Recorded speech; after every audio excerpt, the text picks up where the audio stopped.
Okay, I want to welcome everybody to this January education night that we're having on February the 8th due to a proposed unforeseen postponement. Well, welcome everybody tonight. This little off night we're having here, where we've got a very busy month. We've already started having our Bach Tower outing on Saturday, which went well. We had 18 people there, which we had a good time. It was, as Diana mentioned, we had some beautiful weather, and we had opportunity to talk to each other prior to our photo walk. We spent about 2 hours walking around, and then we had lunch at the cafe there, and we were able to get a bunch of tables together in the cafe. So it worked out really well. So and then the next day it poured rain like crazy. So we picked the best day to go. Anyway, for the rest of the month, obviously we have tonight. Next Thursday we have our exhibit comment night, which if you haven't sent your images in for your for exhibit comment, you need to get them to me by 10 o'clock tonight. If you don't have anything for the assignment, send me generals. Come on, don't forget you can send two of it, two either way.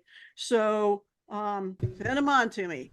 Lynn, Yes. Lynn, when we send them in, do we send them to that My Tampa Bay? Yes, always send the images to my TB. That's the reason for that is because if something happens to me, Jim has access to that.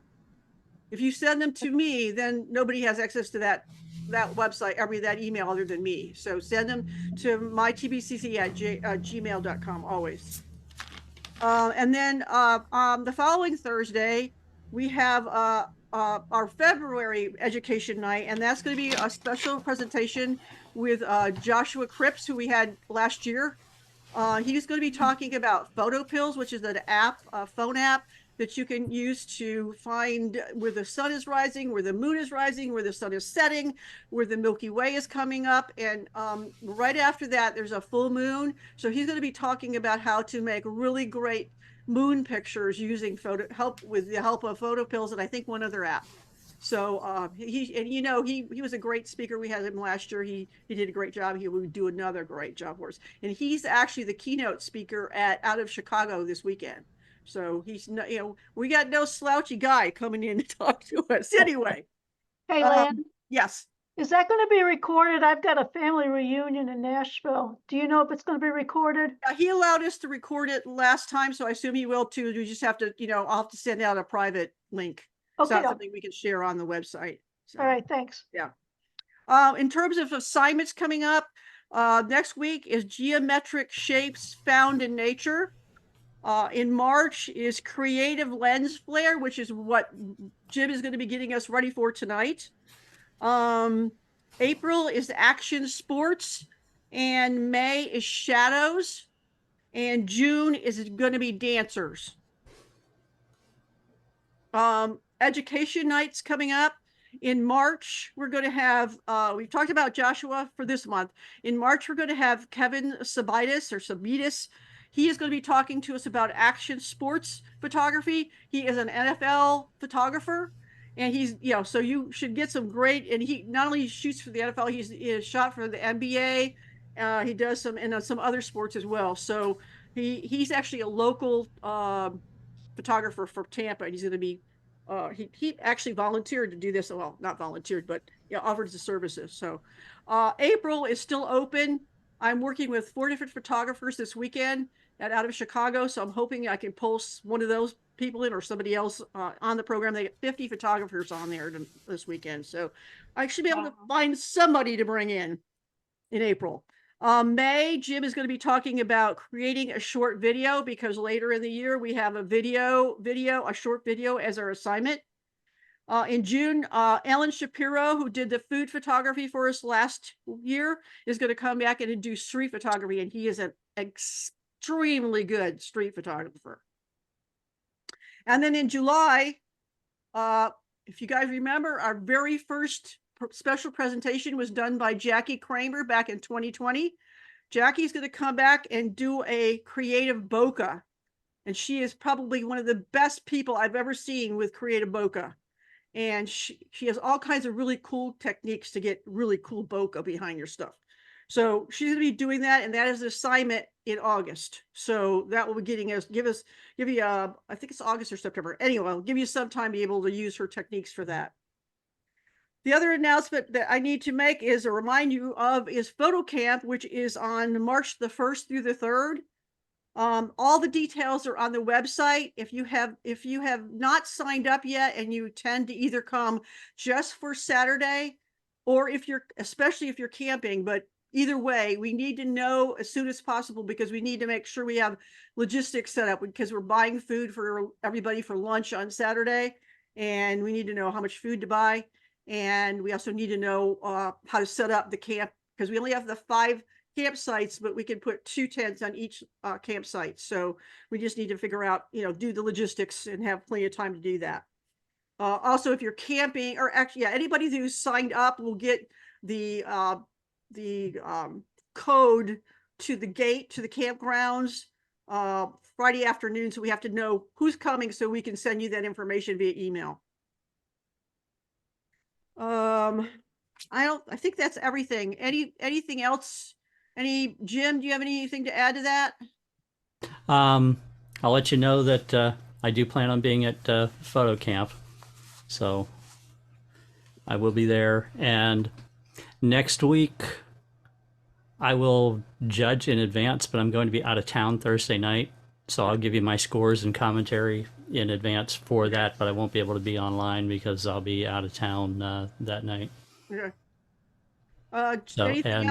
And speaking of the video thing, I do have the material put together for the part 2 video presentation I was gonna do, which got delayed for all kinds of crazy reasons that have been going on in my life. But that's going to be I'll put that online probably the week after next. I'll do a presentation, that one that got delayed. I need to look at some of the material I put together.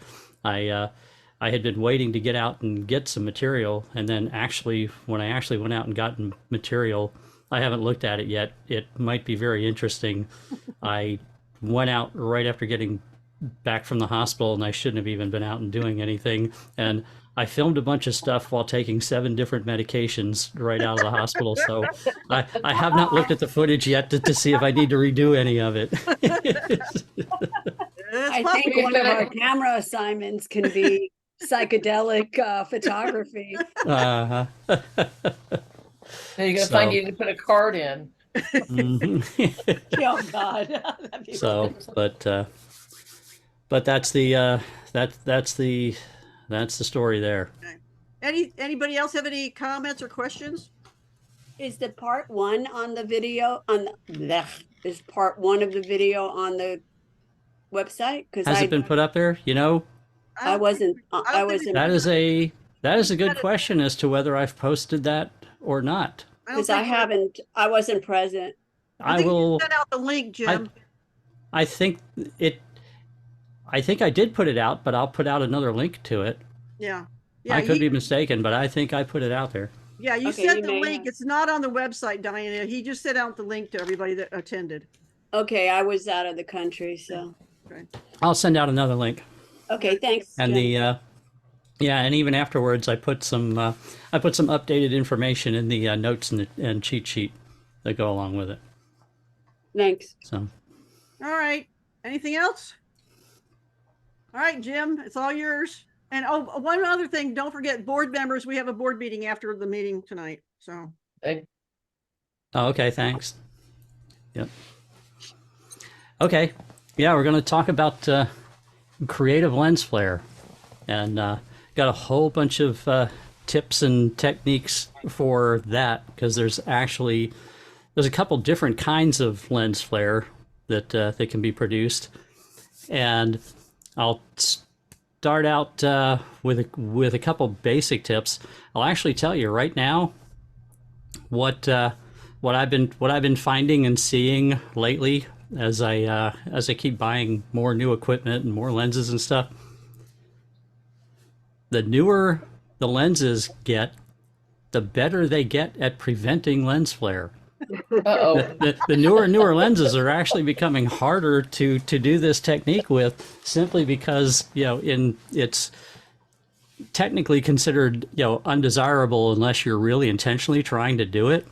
And they've got the glass so good, and the way they're grouping the elements so good, and the coatings, the anti-flare coatings that they put on the glass have gotten so good now that it's pretty difficult to produce. And in a lot of cases, you've got rounded diaphragm blades to produce good bokeh, which actually stop you from making some of the kinds of lens flare as well.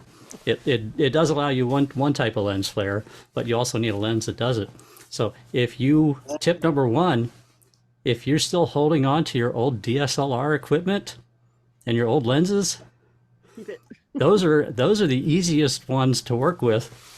And your lens flare, all the new stuff, the new mirrorless lenses and stuff are so good that it's I find it very difficult with most of my mirrorless equipment, except under specific circumstances, to actually make lens flare. But my old film lenses, which also fit my DSLR cameras, my old DSLR lenses, well, I can make lens flare with those all day long. So if you find yourself with newer equipment just trying and not getting it, if you've got something old, there's nothing wrong with breaking it out to do this technique. Jim, if you have older lenses that are your non-mirrorless, but like they're 70 to 200, can you do lens flare with that? Don't you need a smaller lens? Well, it all depends on the lens, and even if you have adapters to adapt your older lenses to your newer cameras, they may work. Okay? Yeah, no, I can do that, but I'm just saying the only one I have left is a large lens. Mm-hmm. Well, that doesn't mean you can't produce lens flare with it. Oh yeah, yeah. There's different types of lens flares going to occur with different focal lengths of lenses, and also whether they're prime lenses or zoom lenses. The other thing, if you want to produce lens flare based on actual reflections on glass, what you want to do is get rid of that when you shoot, because one of the main points of this is to stop the sun from shining on the front piece of glass of your camera. But if you want to produce lens flare, one of the types of lens flare you want to produce is based specifically on letting a bright light source hit the glass of the front element. This is designed to shade that, so you take this off and you can do much better with producing optical flare from light striking the front element of the lens and going into the glass elements of the lens. So one type of lens flare is based on that, light striking the actual glass elements of the lens and then causing reflections and scattering of light inside and across the sensor based on sunlight or another bright light source directly striking the glass of the lens. If the glass is shaded, then you're not going to have lens flare. The other type of lens flare that you're going to get is based on the diaphragm inside the for your f-stop.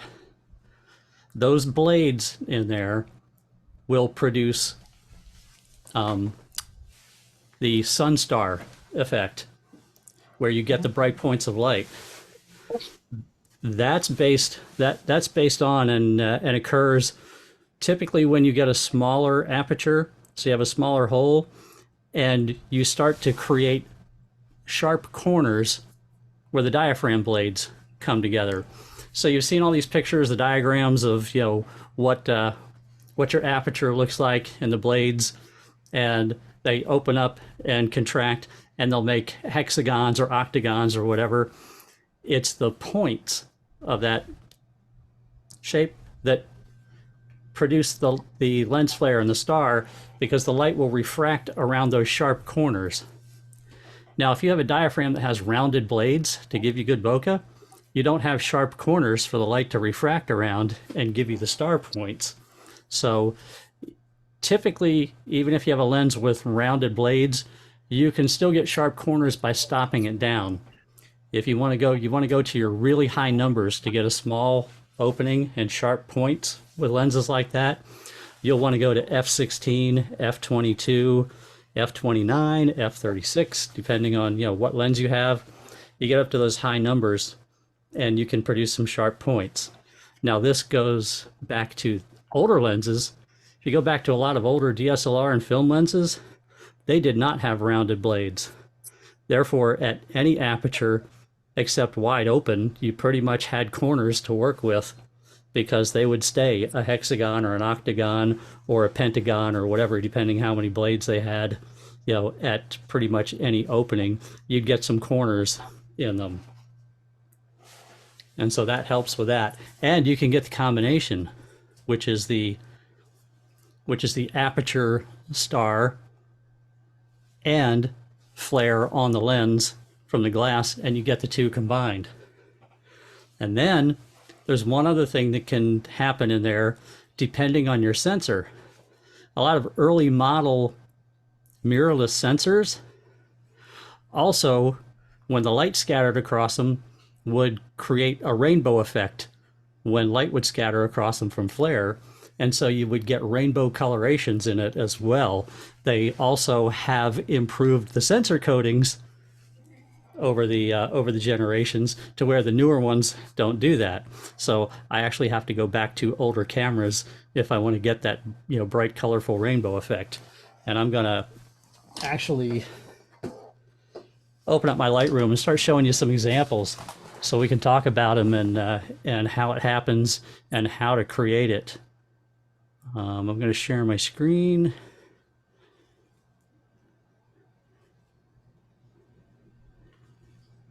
Okay. Bring up Lightroom. Can you guys see Lightroom? Yes. Okay.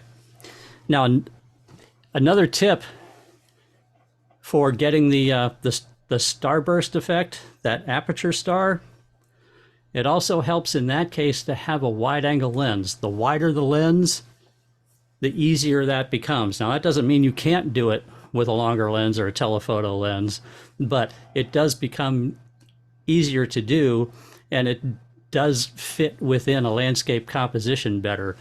When you get a longer lens and you zoom in on the sun or some point of light source to create the star, you pretty much lose the rest of the scene around it just to try and create that star.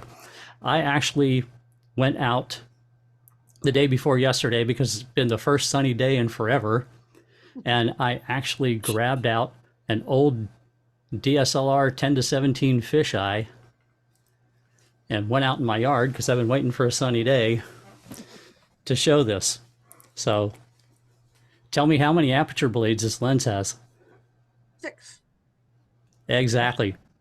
This is a 6-blade aperture. So you see the clear areas are where the blades are, and where the points come together, that's these 6 rays that come out of here. So I just pointed up at the sun with that lens, and let me move this out of there. Yeah, that was at 10 millimeters and f22. So that's what a 10 millimeter lens at f22 did with an old style 6-blade sharp point diaphragm within it. There's got some others in there. I didn't segregate. Oh, you know what? I need to go to a collection where I have these sorted out.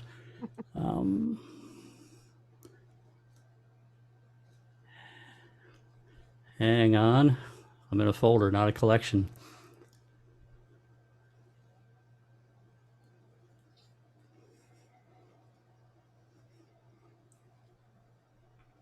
There we go. So that's just going out in my yard, and using that lens just because I wanted to do a couple other things to get some material for this presentation. But here is an actual, we're talking about creative lens flare. Here's actually creatively using that lens to do something. The aperture star, that sun star effect, is actually really good in compositions to enhance the fact visually to your viewer that there is a bright sun, and you want that, and you want to impart that effect to them that the sun is really bright. So this is out in the middle of Great Salt Lake, out in Utah, and I just wanted to give that look of, yeah, you're in the middle of the desert with the sun beating down on you. This big piece of driftwood was actually as big as me. This was about a 6 foot tall piece of driftwood, and I dragged it 1.5 miles out into the Salt Lake with me. I found it and took it with me and dragged it because there's nothing out there in the middle of the lake, and I had to go that far to get past footprints. So I dragged this 1.5 miles out in the Salt Lake just with the intention of making this shot with that fisheye lens. Jim, with another lens make that same sort of star? You would have to have a 6 blade, Yeah. Yep. The more blades your lens has, the more points you get on the star.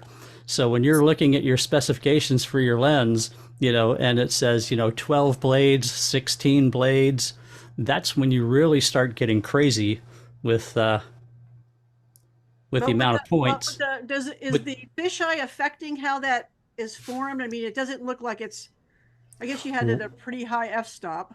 What the fisheye does is it diminishes the sun within the scene and makes the sun much smaller.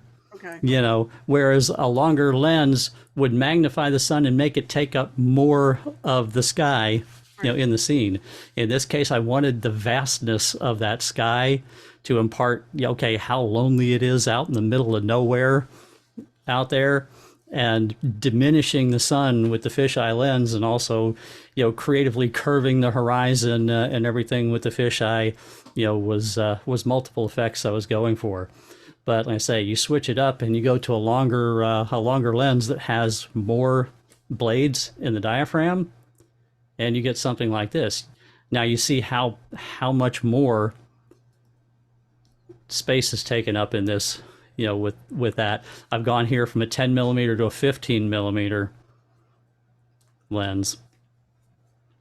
How do you And know? as you can see, this has many more diaphragm blades on it than the 6-bladed fisheye lens I was using.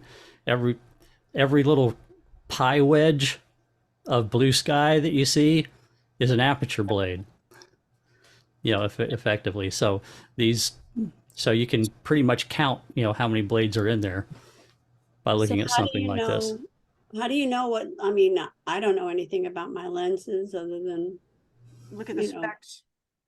you look in the specs of it, it tells you how many. Yeah, the blades? specs will tell you how many blades you have, and it will also, and if they're rounded, it will also specify rounded, and it will say up to what aperture they stay round. So some of them say rounded up to 6.7, up to f6.7. Some will say rounded, up to f5.6. Yeah, and so you want it rounded? if it's rounded, you don't get these sharp. Okay. You don't Okay, get got these lines with a rounded lens. I'll show you what happens with a rounded aperture further down, through here.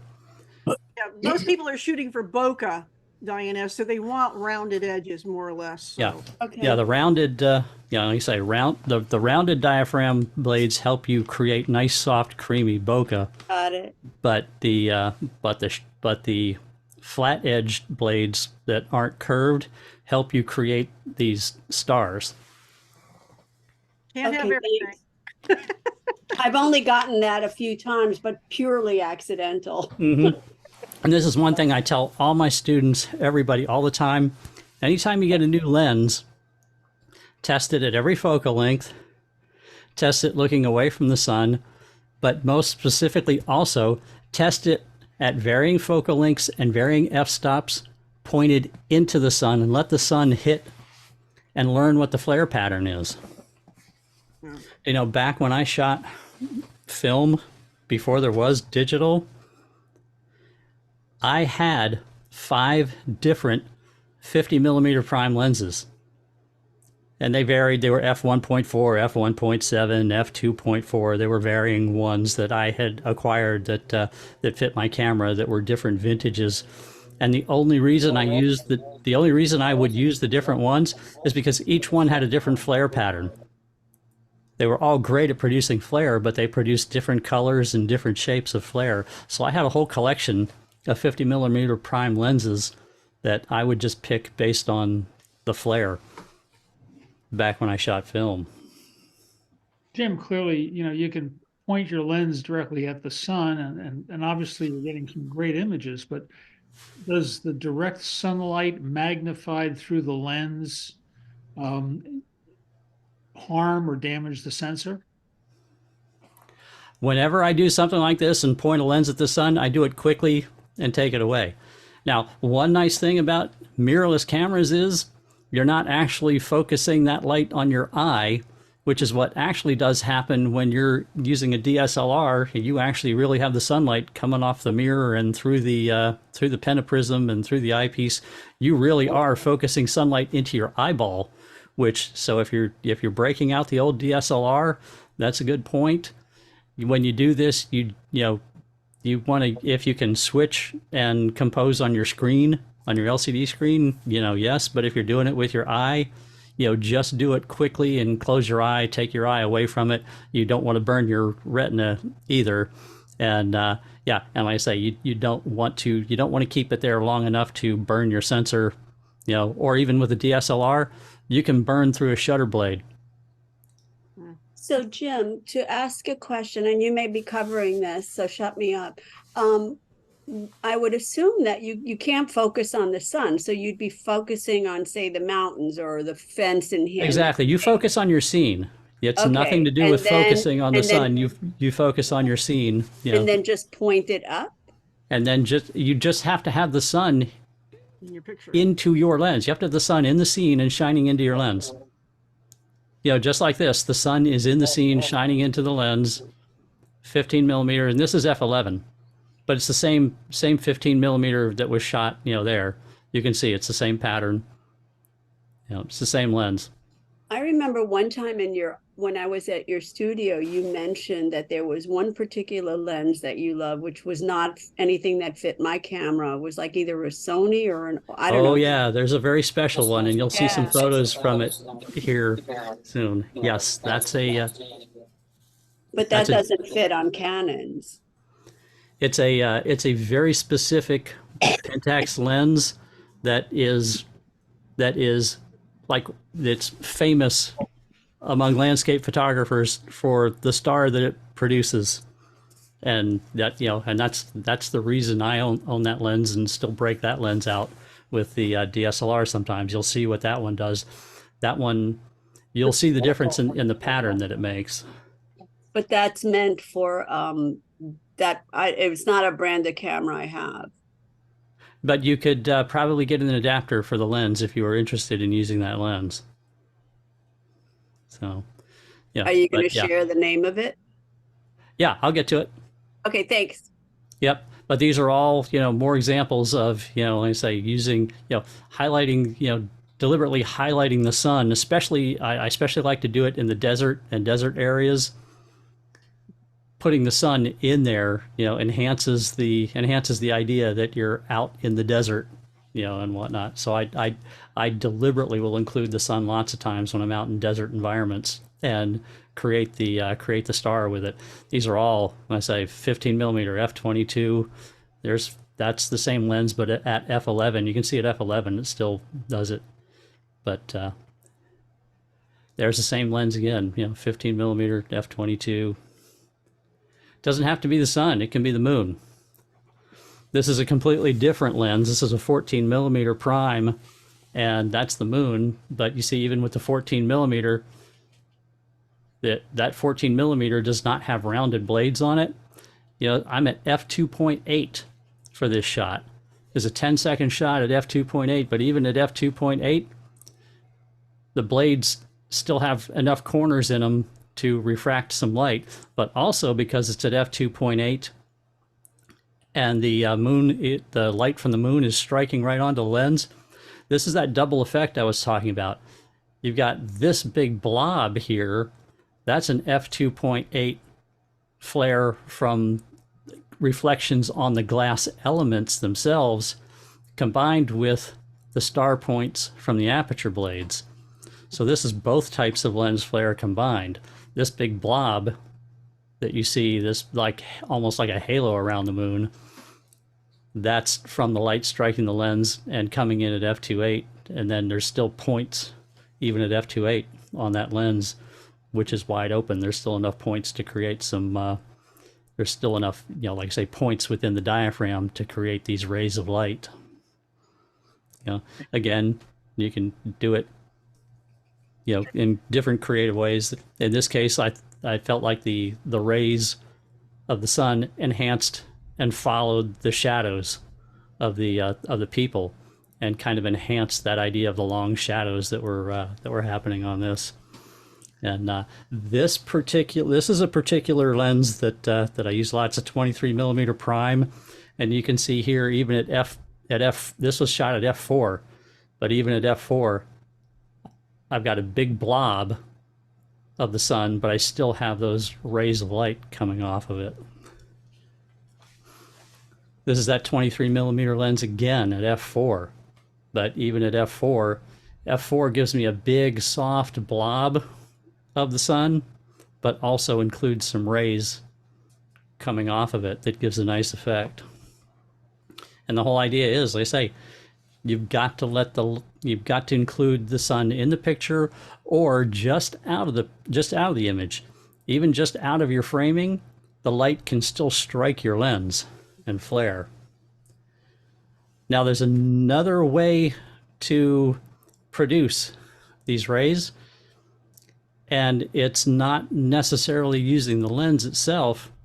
It's using something externally to create points where you get the refraction. You can line up the sun on the edge of things. So you can put it on the edge of mountains. You can put it on the edge of tree branches. You can put it in between holes and leaves. You can put it on all sorts of things. And you get the refraction of the sunlight around those things and then coming into the lens and streaking across your sensor. So here, by sticking it right against an architectural element, it helped enhance what's going on with that. Same thing here. I put the sun right on the edge of the mountain there, because what can happen is if you don't put it right on the edge of something, it can grow big and blobby, in your scene, kind of like this. You see how big and blobby it is? But by putting it right against the edge of something, you can actually maneuver and watch through your eyepiece. And I have a little video that I recorded day before yesterday through the eyepiece to show you exactly what I'm talking about with that. But you put it right on the edge of something or shining through a hole or something like that, and that will actually diminish the size of the sun or whatever your light source is. And diminishing the size of it can help enhance your composition by not having it be, large and blobby in your composition. It reduces the size of the apparent source of the light. And Jim, on that last shot, did you have another light source to make the flowers bright? No, that's just backlighting shining through the flowers. Backlighting, wow. Okay. Yeah, that's looking the sun. at this, That's the sun shining through the petals of those flowers, actually shining through them. They're a little bit translucent. No, there is no other light source. Thank you.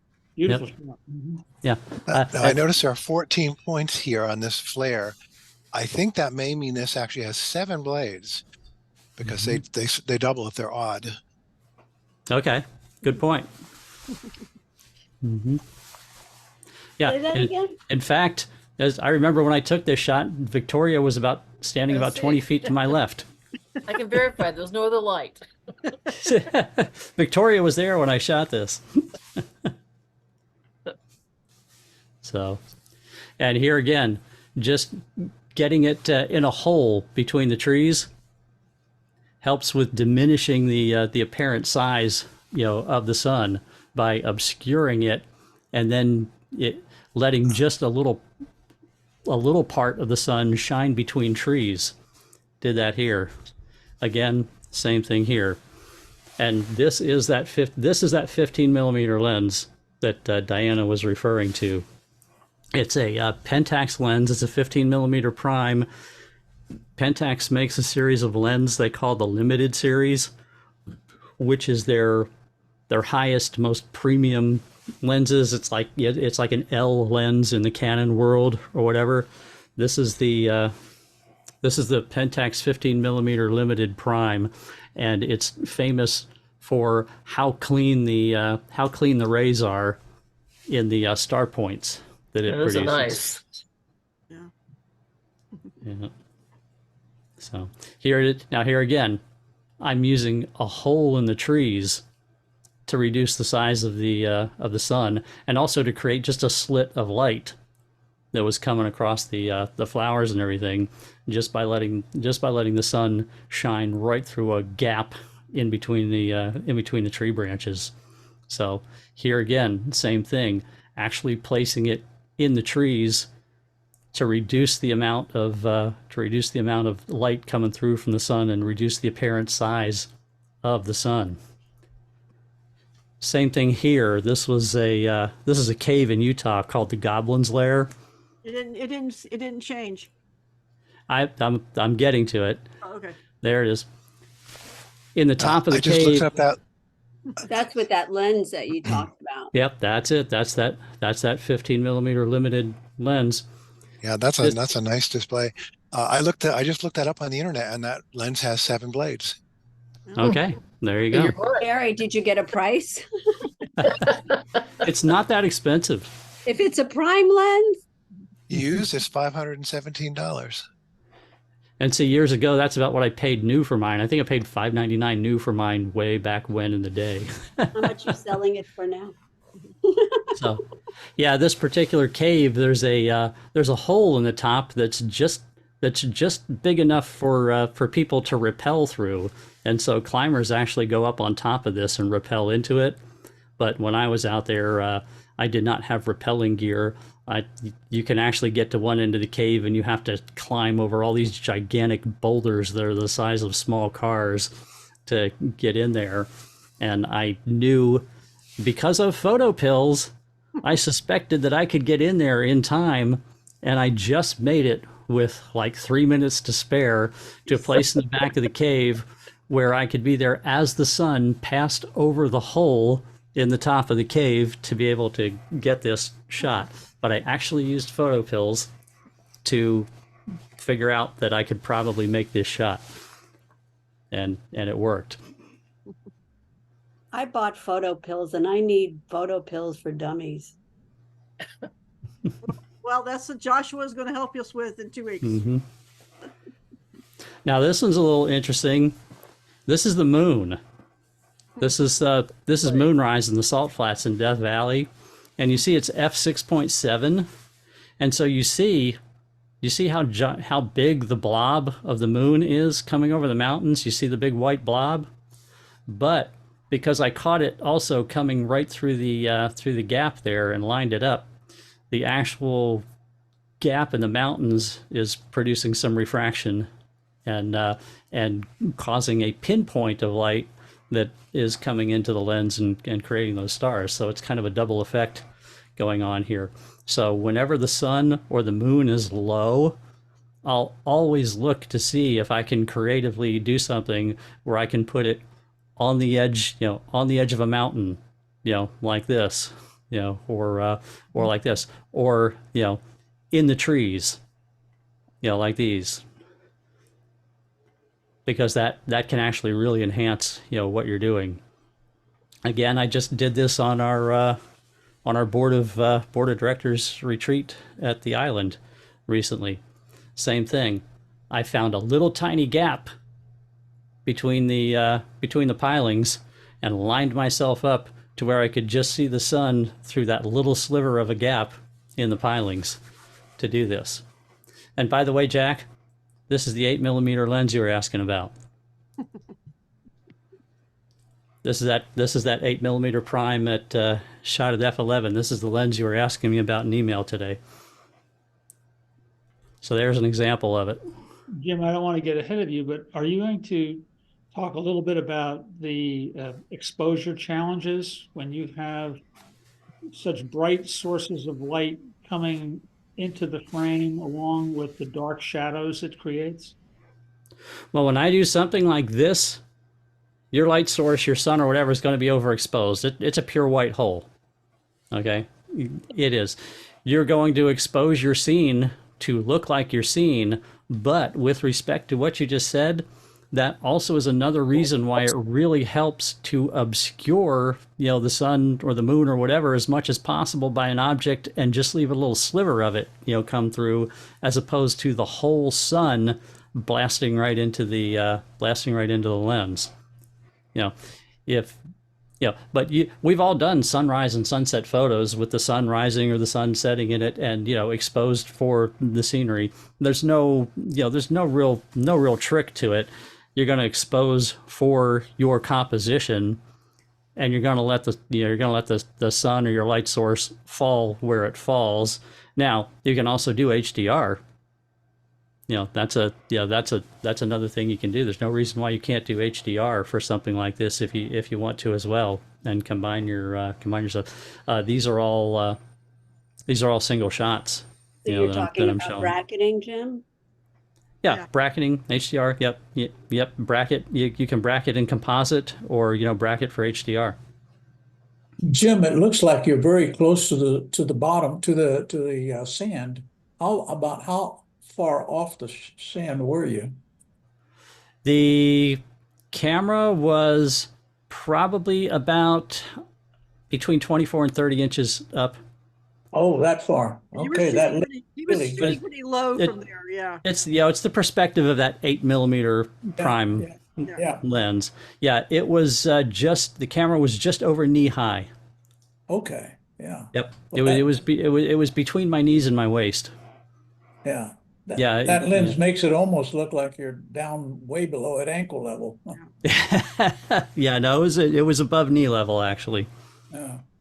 Jim, I was thinking that instead of buying that lens, which for the most of us would probably have limited, I wonder if it's available for rent. You can check, the lens, check like lensdepot.com or whatever. Yeah. Because I know they're based out of Orlando. I've used them before, but I understand now they have a Carrollwood drop off and pickup point. They'll deliver it, because I just talked to them about it, but it's actually not cheaper than going to Lens Rentals or the other one, Borrow Lenses. But somebody asked for that other shot about using an additional light source from behind. This is an example of doing that here.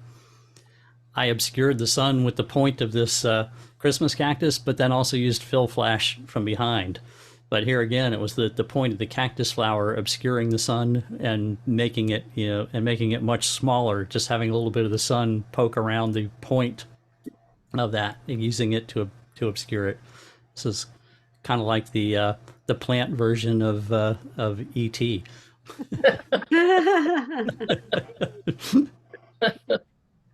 But yeah, I will all the time, is if I have the opportunity, I'll stick the sun into something to help obscure it, for doing this. Here I put it right on the edge of the bridge and let the ironwork of the bridge partially obscure the sun. Same thing here, got it wedged into the top of a slot canyon. Another view of it here. I got it just coming up out of the out of the wedge of the slot canyon. That looks familiar. There's another creative use of it, using a flying motorcycle to block it. So we just have to get the person to do that. Yeah. There again, same thing. You see, I got it right. I just let the sun peek through the point in that piece of driftwood, to do this. Same thing again. Sticking it right inside that steeple and just letting it shine through the gaps in there. There's another example, using the corner of the window just to obscure enough of it, just to let it, come through. And I will show you a quick video that lets you see exactly what happens as you obscure the sun, let it become unobscured, let it become partially obscured. I did that day before yesterday. Now this next one is showing, if I jump back to an older first generation mirrorless camera, where you get the sensor effect as well when the light scatters on the sensor, and you get the great rainbow chrome effect. So here again, I put the sun against the edge of the window, and it's actually between a gap of this hill back here in the window. The sun's just coming through that gap, but you can see all these rainbow colors from the light scattering all over a first generation mirrorless sensor. The later sensors got better and didn't do this, but I still have 2 old mirrorless cameras that I will break out and use for this effect. Same thing here. I'm using the edge of this old building to obscure half the sun, but then I also have these color streaks from the light scattering across the sensor in the camera. Same thing here. There's the color streaks. And, same thing there. Again, sun, coming through the trees and getting those color streaks. Now, something that'll happen if you have a lens with lots of elements in it, we're talking like a zoom lens.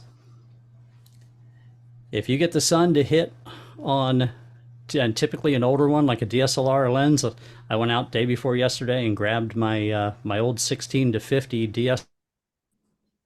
Is this?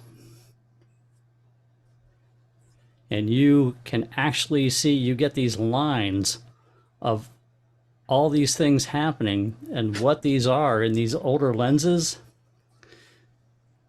Do you see this? Yeah. You can see this hexagon shape here, and then another one here, and then overlapping here, all kinds of little smaller images here, another stretched out one here. This is all places inside the lens with that old glass where the light is bouncing off the surfaces of the glass and bouncing around in the lens and creating various images of the different glass elements within the lens.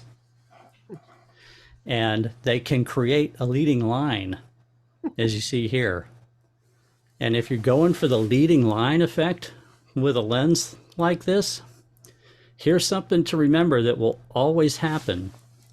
No matter where you put the sun around your frame, the line of lens reflections will always cross through the center. So you can always remember that no matter where you point the sun, the line will go through the center of the field of view. So I went ahead and I did this just to do an example, and then I thought, okay, well, let's get creative. Let's create a line that goes down and illuminates the neighbor's car. And you can actually really see in this one some of the colors of the lens coatings and the different lenses. You really get some rainbow effect. This particular lens almost always likes to produce this big yellow reflection followed by some others. And you see the sun is moved over, but that line passes directly through the center of the frame. So then I moved it over just to show you again.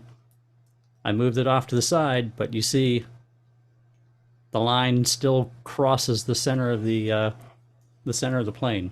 So no matter where you put the sun, outside or even inside the frame, if you get multiple lens reflections like you get in a zoom lens where you have a lot of glass elements in it, the reflections of those glass elements will cross the center of the frame, always. Oops. Is that something you're going to be able to see in your viewfinder before you hit the shutter? Yes. Okay.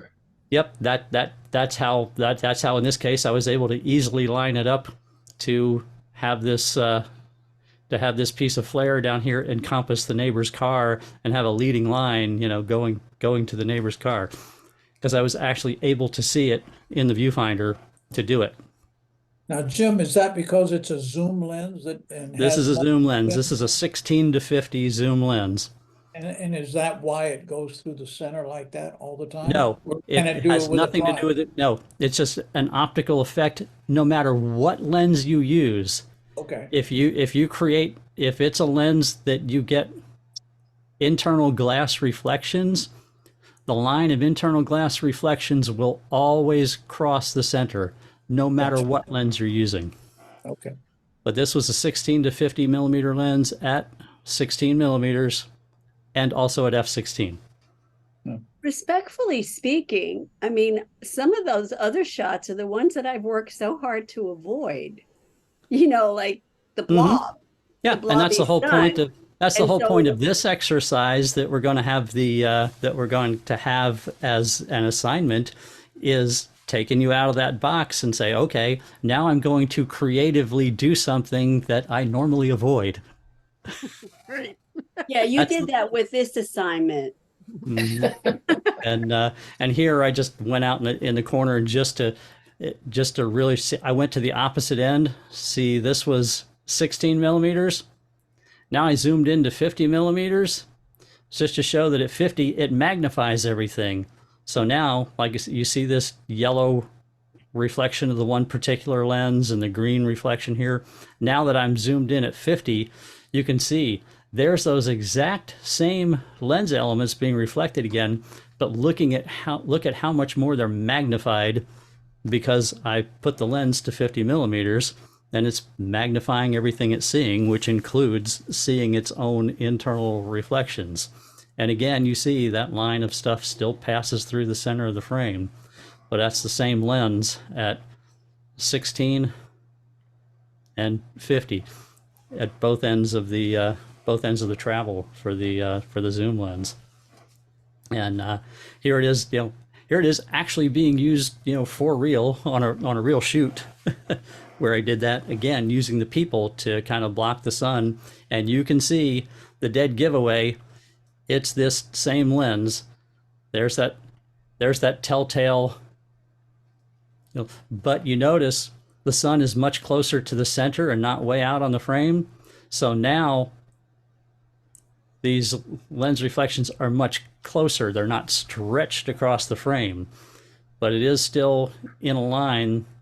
If you draw a line like I'm doing with my mouse right here, that line crosses the center of the frame. Now, this is where I say, learn your lenses.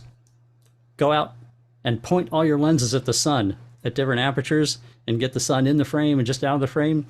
You'll find some of your lenses can do some unique things. I have a 23 millimeter lens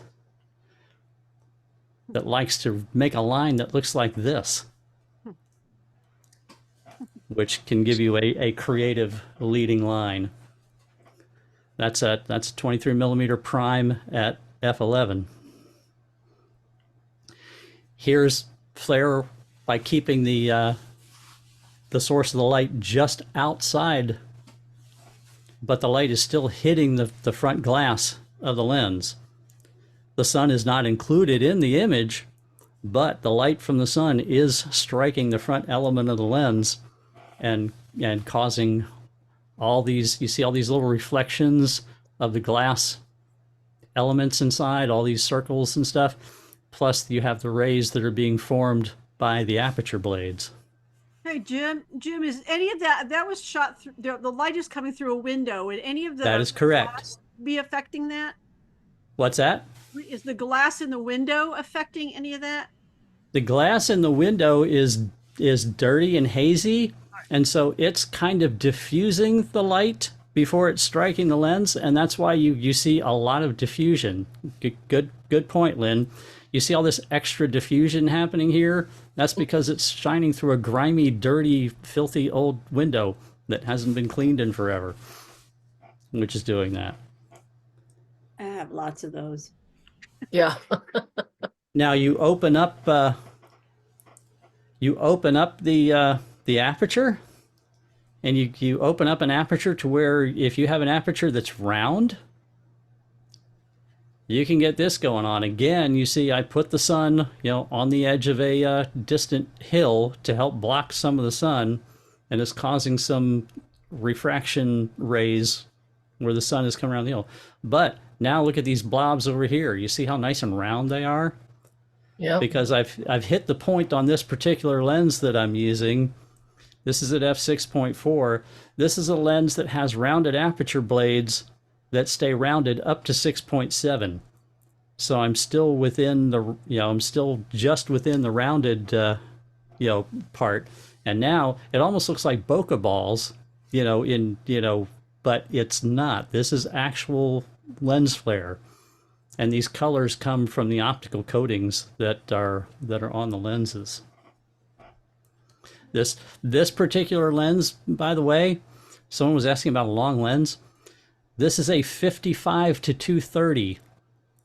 No, this is not the 55 to 230. Never mind. This is an 18 to 55. Never mind. I know this is an 18 to 55, and it's 40.7, but it's 6.4. And this lens has rounded aperture blades up to f6.7 that give you these circles.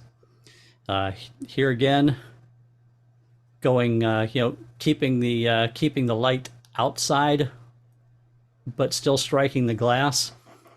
That's what's going on here. I actually manually defocused this a little bit. I put it in manual and deliberately defocused it, and F8, and letting the sun hit it for this dreamy kind of look with all this glare all over the glare and flare from the sun hitting the lens, and actually deliberately putting it out of focus. So where is the sun here, Jim? The sun is, you see the bench between the tree and the pole, and it's above that. Can you guys see my mouse, by the way? Yeah, yes. I do. Yeah. Okay, then follow my mouse, and that's where it is. It's up there, just out of frame. Up there is where the sun is. And you can tell the shadows give that away. The shadows will always point to the sun. You see that? No. Those shadows point to where the sun is. Thank you. Here again is having it off the frame to the left, but you see all this soft, diffused, colored area.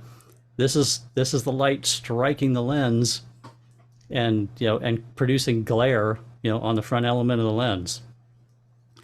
This is what happens when you start, going to mid to wide apertures. You can do this, but you don't, to produce this effect, you don't want those tight, small apertures. You don't want to be up there at f16 and f22. Now I'm getting down in the range. This one happens to be f8. This is f6.4. When you get into these lower aperture numbers, you start producing this much more, a glare kind of effect, where the light just smears across the lens without getting those star points going on, which can be very creative. This is done in portraiture a lot. I'll show you some examples, but here again, this is when you can get it just out of your frame, but getting the light to strike across the glass, you can get these effects like this. Here's shooting. This is right at the sun, shooting right into the sun, but it's f4.5. So it's a big soft blob of sun, but again, there is still some streaks happening from the sun being just over these trees, in the background, backlighting. Here's another example. This is f3.2, and letting the sunlight hit the lens. If you get these mid to wide open apertures and start doing this is where you get into dreamy look lens flare, which is a very different kind of look than some of this stuff where we're talking about really tight apertures going on with with high numbers like this. It's a very different look when you get to these dreamy effects, and this is a fun thing to do with portraiture. Here's f5.6 with the light. The sun is over here behind her head, and this is f5.6, and you get the light just smearing across the frame, in a glowing effect. Here's this other one is really extreme. This is really, really extreme. This was shot at f1.4 with the sun just over her shoulder and behind her head. So this is lens flare at f1.4. Super dreamy lens flare effect. And I'm going to give credit. I ran into this while I was going through some material for this. and found from a camera night club in Robert's studio where we did some stuff that Fong made a great picture doing this effect, whether it was intentional or not. And I found this from Fong. But look at how she shot this at f3.2, and there's a light just out of frame, and look how it makes it look like this, you know, like a street light in the fog at night. Yeah. With the way that's glaring across there. I thought this was a great example, you know, of that. And this was something I found from Fong, from 2019 in Robert's studio. But I say this is what happens when you go to the other end of the spectrum with your f-stops, with your lenses, and this is why I tell people, yeah, you shoot your lens wide open in the middle and at the small f-stops, point it into the light and with the light just off the frame, and learn what your lenses do if you want to do creative stuff like this and know, you know, hey, I'm going to pull this lens out and put it at this f-stop and put the sun in the shot or just out of the shot or whatever. It doesn't have to be the sun. In this case, it's a studio light. It can be a flash, it can be a studio light, it can be, you know, it can be a street light, you know, any bright light source you can do this with. It doesn't have to be the sun. It can be the moon. So I'm Back going to to, what's that? I had a question. Back to the dreamy light thing. We did the portraits. The first one. Were you using like a something to bounce the light back in her face, or? No, this is just exposed for her face, which then of course means that where the sun is overexposes. Okay. All right. And that's part of the look, is that this is totally blown out, you know, over here. It's totally blown out, you know, which is something we would normally say, you know, oh God, you blew out the highlights, you clipped the highlights. But this is one of those examples of, you know, you break the rules creatively. Right. You know, when, you know, that's part of this look, because you have to have the light behind, your light is going to be behind your subject if you're going to be doing this. And you are going to, you know, your subject is going to be a silhouette, you know, unless you expose for them to be, and when you expose for them to be normal instead of being a silhouette, then your light source is going to overexpose. But that's part of what you want. You want that overexposure, and you want that overexposure glaring on the lens and spilling across and creating this diffusion effect, this lower, you know, it's lowered contrast. Technically, it's what it is. It's lowered contrast because of the light scattering across the glass and then scattering across your sensor, lowering your contrast. You know, and like I say, this is going totally extreme, you know, at f1.4, you know, doing this. And then this was, you know, done in a black and white treatment. You know, it was originally shot in color, but, you know, for effect, it was just turned into black and white. So I have a comment for Jim and Robert. Is the next time you're exploring one of my images and you see halos, remember that it's done intentionally for creative. You took the words right out of my mouth, Robert. That'll be the next assignment. Good, creative halos. I mean, I could just go into my trash bin and pull out a ton of shots with these effects on it and say, of course, those were intentional. Too bad I deleted them. Yeah, well, you know, a mistake doing something weird one time is a mistake. If you do it continuously, it's a style. And like I say, there is, you know, like I say, and there is the case of doing it intentionally. And like I say, you know, all of these shots I'm showing you, you know, are not accidents. You know, it's all done with intent, you know, from the outset. You know, the intention was to create the effect. It's not just like, you know, oops, that happened, but it looks good. All my mistakes are intentional. I wanted to say one thing, guys. The very first time I ever did anything and traveled with Jim, this was way before my Tampa Bay Camera Club days, probably 13, 14 years ago. We were in New Mexico, and we got out of the car, and the first thing we did was shoot sun flares from the trees in the parking lot.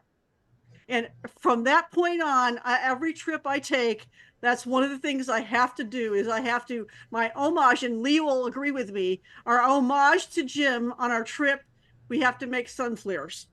Hey, Jim. Yeah. Can I ask you a moon question? um, the shots that you had of the moon showing the Yeah. flare Mm-hmm. were pretty much, you got a white blob for the moon. Is there a way to do that so you could get a crisp in focus shot of the moon and still get the flare?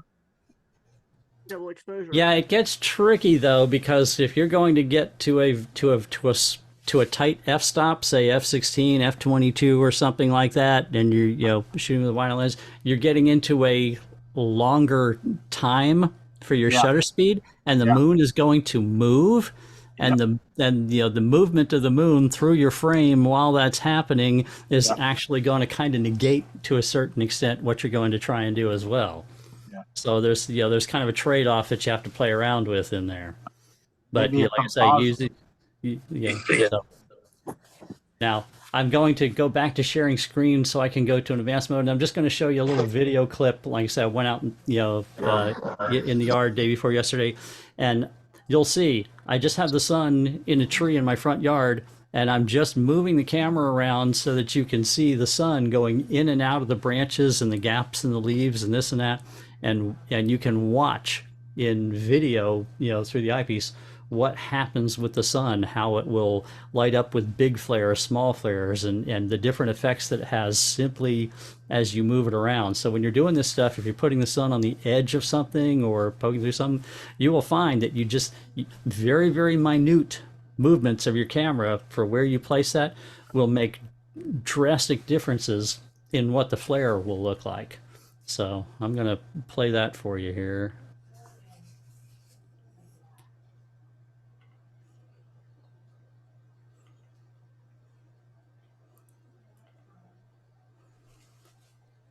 Okay, all right, it's gonna make me do it this way.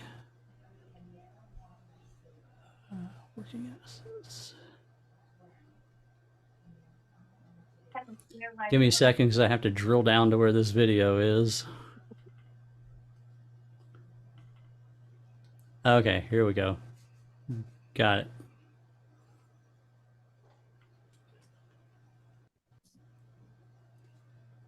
Oh, it's an unsupported video format for Zoom. Oh, no. Here, I'm going to do it a little differently.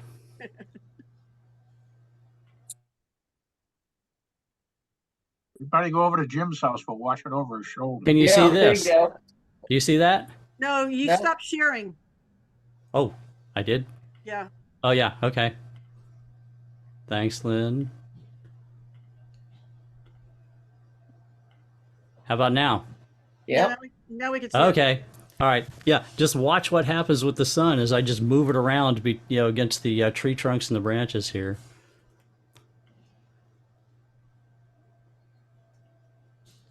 Oh, and it's all stuttery. How nice. There, you see what's happening? How it? Yeah.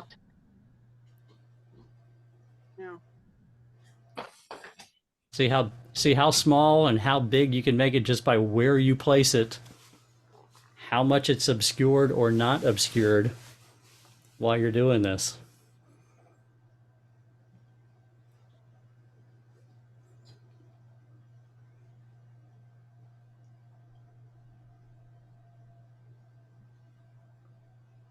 So you can pick and choose just by where you place it as to how much effect you want to have when you do that.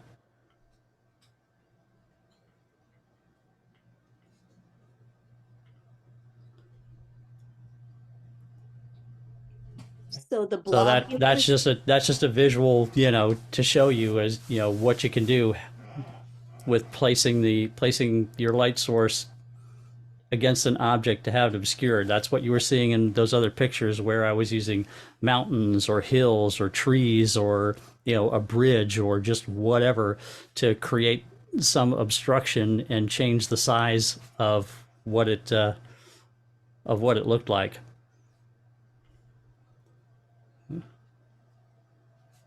Yeah, I say you can really see the differences here. I'm just jumping to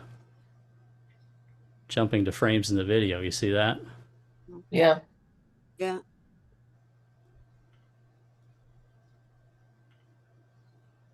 Yeah. And then you And get the there- flare down, purple and the green down there. oh yeah, Flare. over here. And Yeah. remember what we talked about? It's if you draw a line Right through the middle. through the sun and those, that line passes through dead center of the frame. No matter where your sun is, whatever other optical effects you have that stretch away from it will always, the line where that appears will always stretch through the center of the frame.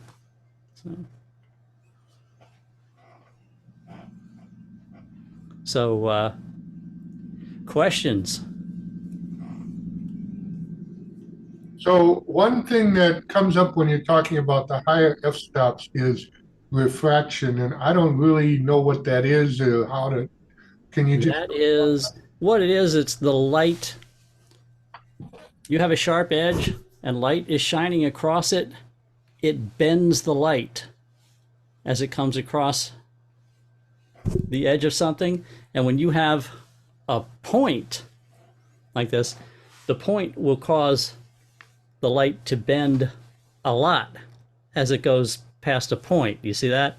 If this is a beam of light and it hits that point, it does this, and that's that line that you see is when that light bends. That's what happens in, it's what happens in a prism too. Think of the Dark Side of the Moon album cover. That's, the prism is refracting and splitting the light. If you look, it's that whole same thing too. If you ever poke a stick, in the water, and it looks like the stick bends when it goes through the water, but it doesn't really bend. Okay, so a lot of times, so let's take the intentional, what are we calling this tonight? The thing that we're doing tonight out of it. Yeah, lens flare, thank you. So take lens flare out of it. Why is that undesirable in a normal photograph? Well, because if you're not careful with what you're doing, and here, I'm going to share screen again.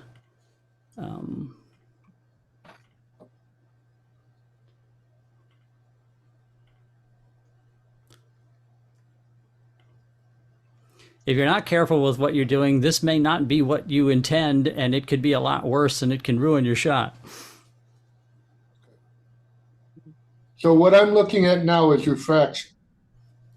This is lens flare. This is actual optical flare. This is not refraction happening. Refraction is when you see this. That. When you see those lines happening like that. Starburst. Okay, but my question that's the refraction of the light around an object and or the diaphragm within your lens. Okay, and I totally understand that after tonight's presentation, but my question is, taking light, what is it, Lynn, that I keep, this intentional lens flare? Yeah, I don't know, I can't remember that. And this is strictly optical flare. There's no refraction happening here. This is simply light striking the lens element and causing a reduction in contrast and some overexposure. And this is the light scattering across the glass and the sensor. This does not have the refraction happening from the light bending around an object or bending around the diaphragm blades in your lens. When you put this presentation on the website, Jim, is it going to have all these pictures? Yeah, it always. Well, Lynn is recording this for our Camera Club website. All right. Sorry, I don't often do. Yeah, this video is, Lynn's recording this and is going to post it on the club website. Okay, thanks. So Jim, what would happen if you did like the lens flare and you get your starburst look, and then if someone were to put like one of those old, the filters they had, the starburst filters, would that counteract anything, or would that multiply it, or? Well, you get those filters on there are actually designed, to create those points, but not with not by using the diaphragm of your lens. Right. Those filters, whether they're plastic or glass or whatever, are actually etched in a pattern Right. that causes diffraction right through the etched glass itself to give you those star points. Whether it's, you can get them in a 2-point filter, a 4-point, 6-point, 8-point, 16. They come in different multiples, but that's done by the glass itself is etched. Is that admissible? I mean, I've never heard of that, so. Well, in my neighborhood, they call that redundant. Huh? Yeah, because that's in a sense, it is lens flare. It's a special kind of flare being produced through a filter that's screwed on the front of the lens. It's not actually happening with your lens, but it is creating that. So, But if you were doing Legal that, or illegal? I would. Yeah, I would accept that because it is putting an element in front of your lens and producing a flare.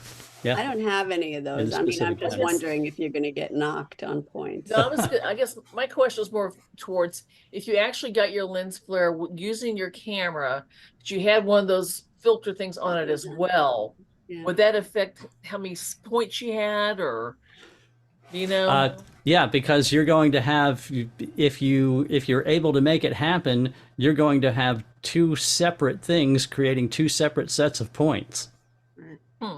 Wouldn't you have to align them? Because you're going to have your diaphragm in your lens creating its Right. set of points, and then you're going to have a filter on the front creating another set of points. Now, Okay.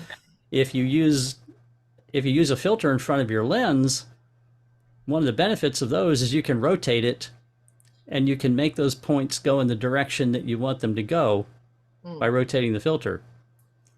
Right. What happens is the way your blades are, they're fixed in your lens, and whatever pattern you get, whatever direction they go from your lens is the direction they go from your lens, because you can't reach inside of there and rotate your Right. iris blades around.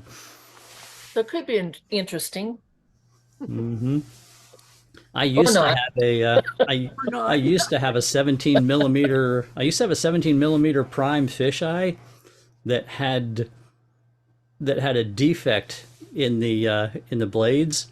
It had 6 blades, but 3 of them where they hit on 2 opposite corners, they didn't mesh correctly, and they left a little bit of a gap. And so I had a 17 millimeter fisheye that created a 2-point diagonal star that was actually really cool. It made a perfect 45-degree angle 2-point line that was great for making leading lines in shots.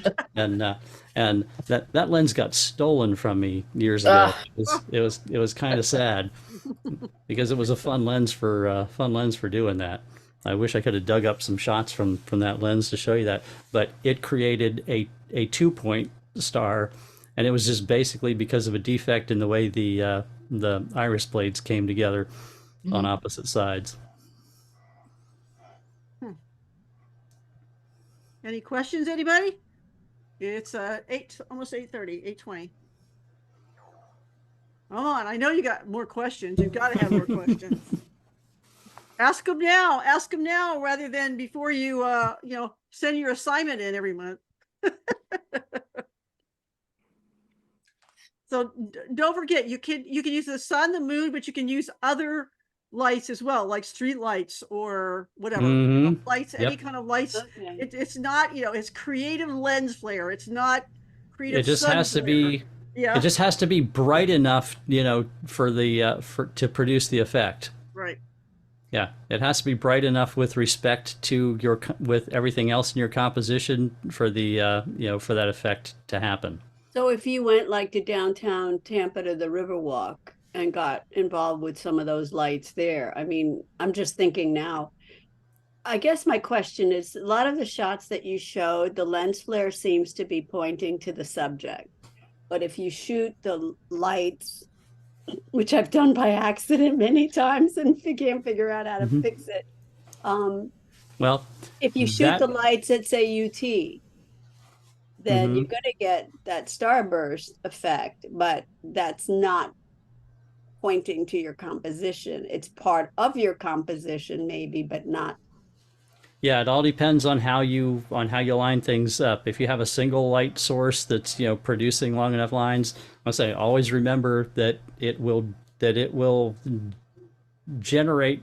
If you put it off center, it can generate artifacts that will visually appear in a line that crosses through the center of your frame. Now you can change the way that looks by cropping later, but before you crop, it'll always be through the center of the frame when you're doing. But every lens if you're doing stuff like this. Yeah, but every Yeah. lens doesn't do that. So you're not always going to have a line that's pointing at something. Right. Have that. Yeah. Yeah, that's why I say, that's why I always tell people learn your lenses. Like I say, when I went out day before yesterday and wanted to use, I wanted visual examples to tell you about this. I knew exactly what lens to go to. I dug out an old Pentax DSLR and stuck the 16 to 50 millimeter lens on it to do this, because none of my mirrorless lenses will do this. They're too good. Yeah, so like go back to the picture of the driftwood, Jim. Go to the driftwood. Yeah, right there. You just passed it. The driftwood. Oh yeah, there it is. Yeah.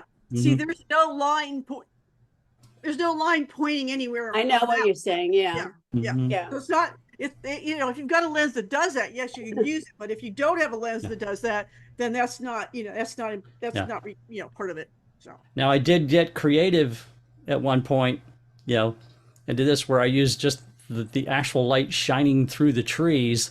I actually was hiking and spotted just this. I spotted a sunbeam as I was hiking that was shining across these flowers. And I instantly knew that if I put myself in the line of that sunbeam, then I would be looking at the sun shining through the trees that would, through the hole that was creating the sunbeam, and did the shot. But this happened because I was hiking and just saw this streak of light beaming across these flowers. I was this was in Utah in the mountains, and outside of Salt Lake City. And I saw this streak of light shining across here, and I scrambled up a bunch of rocks and laid down on my belly to put myself in the beam of light to make the shot. But when I saw the beam of light, that was my clue that, hey, I knew I could do this. I knew the sun would be visible through a crack in the trees that was creating this beam of light. One more thing to watch for when you're out there running around, people. Beams of light. I thought you were going to say snakes. Well, you have to watch out for those too. I'll give you a pointer as well on stuff like this. If you want to put yourself in the position for that to happen, look at the shadows on the ground. You're just gonna kind of waste your time running around trying to do this, but all I had to do for this was look on the ground and look at the shadow of the church on the ground, and I could see the shadow of the steeple on the ground with the sun, shining on the ground through the steeple. So I simply knew to go walk over to that part of the shadow and place myself there. And that, you can look at the shadows on the ground for something like this to know exactly where to stand if you're going to position the sun on something. For instance, let me find. Yeah, generally, the sun is going to be somewhat low in the sky. It's not going to be high unless you've got a really tall building.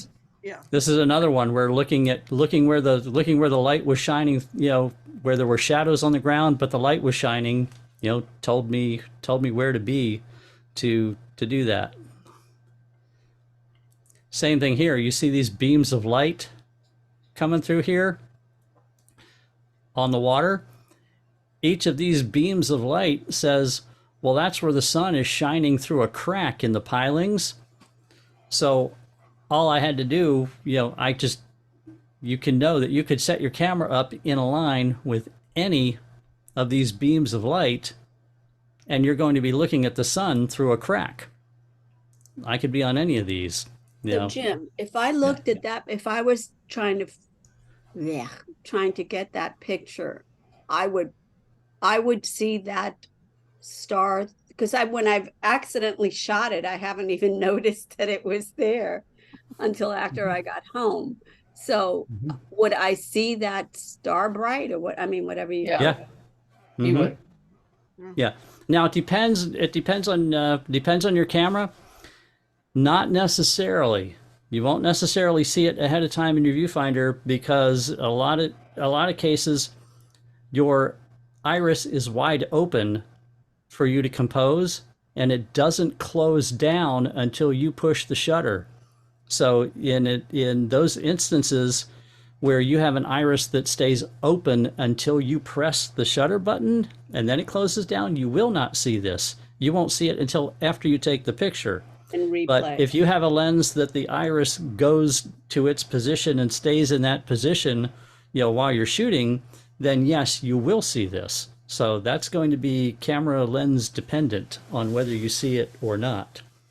Now with a DSLR, you're typically not going to see it, because that's very typical of a DSLR, that when you're looking through the eyepiece, through the pentaprism and through the mirror and through the lens, your iris is wide open for you to compose the scene, and it doesn't close down until you take the picture, and then you have to chimp and look and see what you got. But in some of the mirrorless cameras, you're going, it's a what you see is what you get situation. The lens is, when you stop the lens down, the lens is stopped down, and that's what you're because you're seeing an image coming off the sensor. You don't have to have an optical path from your eye through the lens. Now, if I may interject, some of your DSLRs have what is known as a depth of field preview button. Mm-hmm. And you press that button in and it'll stop down for you. Mm-hmm. And things will get really dark, but you'll see if there's going to be a star there or not. Right. Jim, are you using aperture priority or manual? It depends, but those are my two most used methods of shooting are aperture priority and manual. Yeah, I just wondered if the sun followed by shutter priority, but far and away I shoot mostly in aperture priority and manual. Mm-hmm. But typically in aperture priority, you'll get a proper exposure for the scene, with your light source, overexposed. You'll get right in the ballpark doing aperture priority, and then you may want to use EV compensation, one way or the other, But I say the nice thing with most mirrorless is, you can see before you take the shot what you've got for exposure. But yeah, like I say, looking for the beams of light is going to tell you where to position yourself. Now you may look at this and see, oh, that beam of light looks like it's passing a little bit to the right of the camera position. Remember, the camera was just above my knees, and remember these pilings are slanted, so this beam of light doesn't stand vertically up like this. This beam of light actually is angled, so this beam of light is angled to the left as it comes higher up off the ground. Yeah. So my camera being, about 30 inches high is actually standing up into the beam of light where the beam of light is in the air. If I wanted to put it down to the water level, I would have to move it a little right, to follow where, to put where that beam of light is. But this is the beam of light that I used as my reference to place myself. Does that make sense? Oh yeah. This is a slant. This beam of light is slanted, as it goes higher. It's more to the right at ground level, but it's more to the left as it, goes higher up into the air. I'm assuming these were all shot with a tripod, correct? This was shot with a tripod. Because of the low speed, slow speed. Yeah, it's 1/60th of a second. Yeah. I had a tripod. And anybody from the board might remember that I had my tripod there for a long time, and every couple minutes I shifted the tripod over, because the sun moved and the beam of light moved and the position moved, and because what I was working on, why I took so many shots and kept having to move it a little bit to follow that light along, was because I wanted the perfect wave formation in front of the camera. Oh, nice. So this line of foam of the waves and everything, and every wave is different, and they come at different speeds, and and sometimes they overlap, and sometimes you don't get this. And so I was there for I think 10 minutes, and and I think I shot 60, 70 shots, just trying to get what I wanted for a water pattern and waves. I had the sun star and the composition and everything, that was no problem. I just kept shooting and shooting until I got a wave formation, for my composition that I wanted. Are you allowed to divulge the location of this, or is it Yeah. This something was that- on Amelia Island. Oh, great. Now, This Say, was sunrise right on around Amelia the Island. corner. I was on the same thing, and I shot 4 frames, and I got a very similar shot by using a generative fill in Photoshop. That's great. Well, so that's a good question, because I'm finally starting to explore a little bit into Photoshop and getting into the weird stuff that Lynn always gets into. And so they have a way of creating bokeh, bokeh or whatever, bokeh in Photoshop without going out there and shooting it. Oh, That's and not guess legal. what? The Photoshop for at least since as far back as 1995 when I started using it has a lens flare filter. Yep. So why are we going through all this hassle? And you can pick different lenses and say, oh, I want a 50 millimeter prime lens flare. Oh, I want a 135 millimeter lens flare. Oh, I want a cinema lens flare. So what do? And You just plop it over the sun? you just you have to line it up with a light source. It lets you move. It lets you move a point around and put it on a light source, and it will mimic lens flare from different old film lenses. Because back when they haven't changed that filter since they first put it in Photoshop, I don't know how far back, but it was in there in 1995 when I first started using Photoshop. And it mimics some lenses of that era, and they haven't changed it. So here again, here's an example of, you see the beam of light on the ground. That was the guide that told me where to be. You see the edge between the beam of light and the shadow. Yep. That told me, well, I want to be right on that edge. And this was not with a tripod or anything. I just got down on my knees and placed myself on that transition line from light to shadow, because then I knew that would put the sun right on the edge of that. That's your guide when you want to do something like this. That it could have also been done over here. By going to here, you could have done it over here. Anywhere you see these beams of light and the shadow, just place yourself on the transition line of the light and shadow, and then all you have to do is slightly manipulate your camera to get the flare that you want. But that's your guide. Look for these look for the beams of light and the shadows on the ground to place yourself. Does that make sense? Yep. Any more questions, guys? It's 8:30. Yep, I'm going. Great presentation. Thanks, Jim. Great as usual. Thank you. Good, thanks. I'm looking forward to seeing what you guys do with this now.